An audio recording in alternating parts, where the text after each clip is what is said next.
Bienvenue sur Live Bénin. Aujourd'hui, nous allons vous parler de la Côte d'Ivoire et des différentes richesses qui caractérisent ce beau pays d'Afrique appelé terre d'hospitalité. Si vous souhaitez découvrir ce qu'on fait particulièrement intéressant sur la Côte d'Ivoire, restez avec nous et regardez la vidéo jusqu'à la fin. Allons-y. La Côte d'Ivoire, inspirante terre d'hospitalité.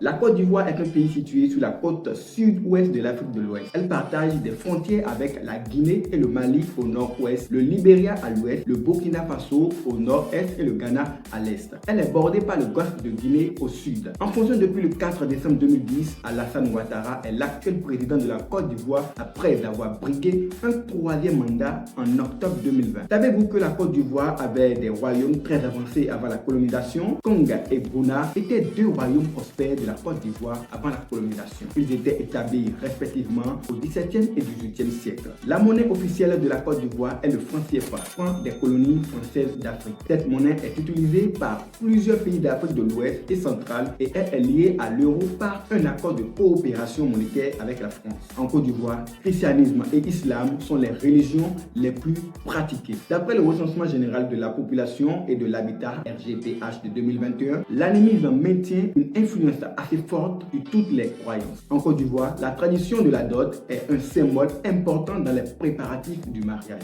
C'est bien plus qu'une transaction, c'est un geste de respect et d'engagement envers la famille de la mariée, selon l'une culture dans la reconnaissance mutuelle et l'harmonie. Les rencontres entre les familles marquent le début de la demande en mariage, suivi d'une cérémonie formelle où les présents sont échangés pour officialiser la promesse d'union. Les composantes de la dot varient selon les ethnies, reflétant la diversité culturelle du pays et peuvent inclure des tissus, de l'argent, des noix, de cola et parfois des animaux. L'hymne national de la Côte d'Ivoire s'intitule l'Abidjanaise. Cette chanson a été adoptée comme hymne national en 1960 lors de l'indépendance du pays vis-à-vis de la France. La superficie totale de la Côte d'Ivoire est d'environ 322 462 km².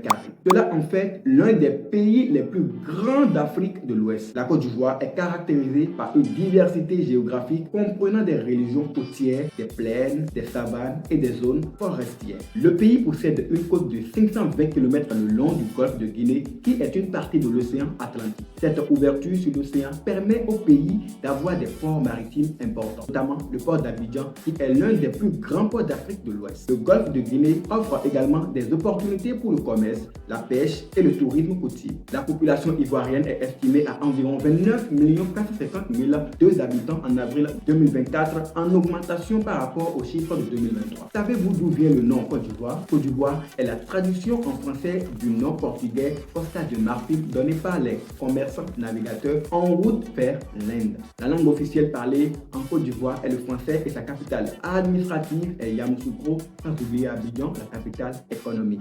Le dioula, langue vernaculaire prédominante en Côte d'Ivoire, est utilisé par environ 70% de la population. Étroitement lié au Malinké, au Mandinka, au Sénoufo, au Baoulé Akan et au Bété, il est suivi en importance par le Yakuba et l'Agni dans le pays. Le coupé décalé, un genre musical ayant émergé au début des années 2000 dans la communauté ivoirienne à Paris, est devenu populaire en Côte d'Ivoire et dans beaucoup de pays d'Afrique subsaharienne durant les 10 années qui suivirent. Le concept naît d'un groupe d'ambianceurs ivoiriens en France, la Jet Set, dont fait partie Dousaga, qui est reconnu comme l'initiateur du mouvement coupé décalé. La gastronomie ivoirienne offre une palette de saveurs délicieuses mettant en vedette des ingrédients tels que les bananes plantains, le manioc et les yams. De même, le plat kali, une pâte de manioc fermenté, est traditionnellement apprécié avec des sauces variées telles que la sauce graine, la sauce gombo ou le plala. Le koutoukou ou belé est un spiritueux produit en Côte d'Ivoire et consommé en Afrique de l'Ouest. Cette eau de vie est obtenue grâce à la distillation de bourgeons de feuilles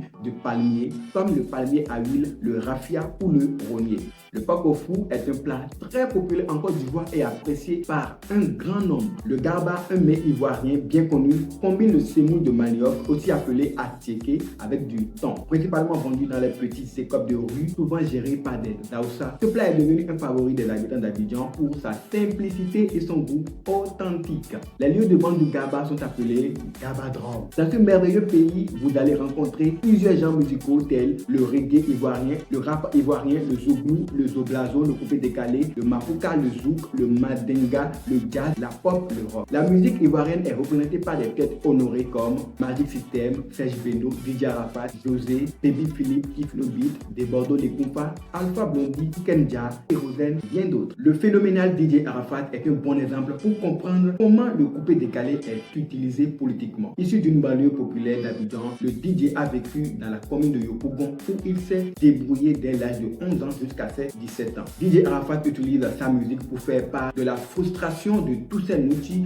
et dénoncer les disqualifications sociales. La basilique Notre-Dame de la Paix, située à Yamoussoukro, dans la capitale, est l'une des plus grandes églises catholiques du monde et le deuxième plus gros édifice chrétien du monde derrière l'église principale du Lyon. Elle est construite à l'initiative du premier président du pays, Félix Houphouët-Boigny, en 1983. La littérature ivoirienne, riche et variée, reflète l'histoire, la culture et les défis du pays. Parmi les figures marquantes, on trouve Bernard Dadier, considéré comme l'un des pères de la littérature africaine moderne, notamment avec son roman autobiographique Tembié. Amadou Kourouma est également célèbre pour son exploration des thèmes de l'indépendance et de la société postcoloniale africaine, notamment dans son roman Les Soleils des Indépendances. La cathédrale Saint-Paul à Abidjan est une initiative du président Félix Houphouët-Boigny, bâtie par l'architecte italien Aldo Spirito. La première pierre de cette cathédrale a été bénie le 11 mai 1980 par le pape Jean-Paul II à l'occasion de sa première visite pastorale en Côte d'Ivoire. Le coût de réalisation de cette œuvre architecturale est estimé à 6 milliards de francs CFA. La Côte d'Ivoire compte 69 ethnies réparties en 4 groupes. Les Akans qui représentent environ 42% de la population, les Mandés qui font environ 27%, les Voltaïques environ 16% et les Krou environ 15%. Tous les groupes ethniques ont leur propre langue et dans la plupart des régions du pays, il existe une langue commune, le Dioula. Le Nouchi, une langue créée par des jeunes en Côte d'Ivoire ayant abandonné l'école, est devenue la langue des populations marginales, autrefois appelée Bri. Son origine et son évolution ont été étudiées et elle a gagné en statut grâce à un environnement favorable et à ses implications sociales, esthétiques et identitaires. Le Nouchi remplit diverses fonctions, notamment identitaires et économiques, et est devenu un élément culturel important. Avec des opinions divergentes sur son utilité sociale, le Nouchi occupe une place significative dans le paysage linguistique ivoirien. La Côte d'Ivoire semble en effet être dotée d'une richesse naturelle remarquable, avec ses parcs nationaux et réserves naturelles qui offrent une diversité de paysages et d'écosystèmes. Chacun de ces parcs semble avoir ses propres caractéristiques uniques, allant des forêts primaires aux zones côtières, en passant par les îles et les montagnes. L'économie de la Côte d'Ivoire repose principalement sur l'agriculture,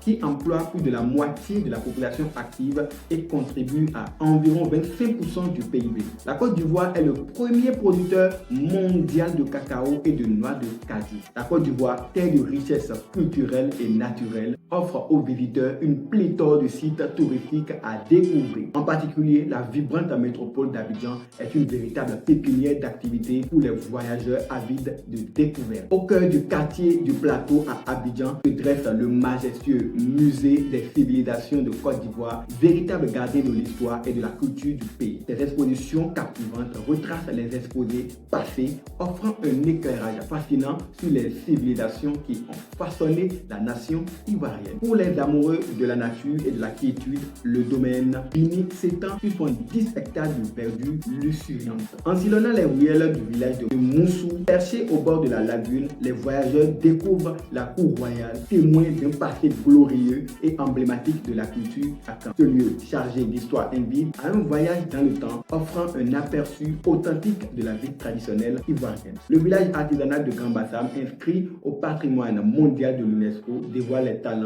et savoir-faire ancestraux des artisans locaux. Le lac aux crocodiles de Yamoussoukro fascine et intrigue les aventuriers en quête de sensations fortes. Peuplé de redoutables crocodiles du Nil, ce site offre une expérience unique où l'on peut observer ces impressionnants reptiles dans leur habitat naturel en toute sécurité. La Côte d'Ivoire est également riche en ressources naturelles, notamment le cacao, le pétrole, le gaz, le caoutchouc, le diamant, le cobalt, le cuivre, le bois et diverses ressources minières comme le fer, le nickel et le manganèse. Les exploitations de la Côte d'Ivoire sont dominées par le cacao, l'or, les produits pétroliers, le caoutchouc naturel et les noix de cajou. L'équipe nationale de football, les éléphants, a remporté la Coupe d'Afrique des Nations à 3 reprises, 1992, 2015 et 2024. Elle est également reconnue pour ses performances impressionnantes, y compris une victoire sans encaisser de but en 1992 et une défaite défaites sans encaisser de but en 2012. Le sélectionneur actuel est Hermès Faé et le capitaine est Serge Aurier.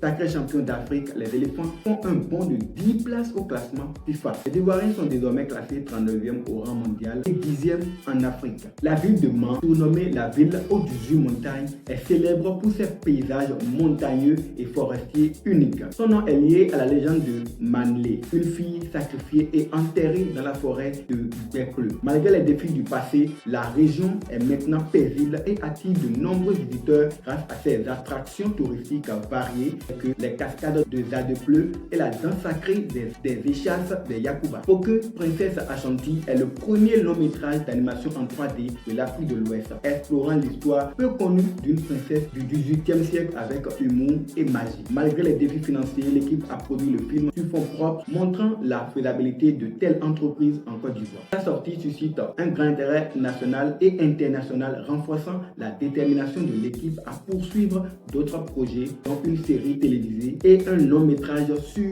Sundiata Keita. Depuis sa création en 1969 par Jean-Claude Bertrand, le Rallye Côte d'Ivoire Bandana est une compétition automobile prestigieuse qui se déroule en Côte d'Ivoire. Inspiré par le célèbre East African Rally, considéré comme l'un des rallyes les plus exigeants du continent africain, le RCIB a été intégré au championnat du monde des rallyes de 1978 à 1992. Le palais de la Monnaie Bia, une œuvre remarquable construite par l'avocat ivoirien maître Dominique Kanga, est surnommé le château de Versailles de la Côte d'Ivoire, perché sur une colline avec vue sur un lac artificiel.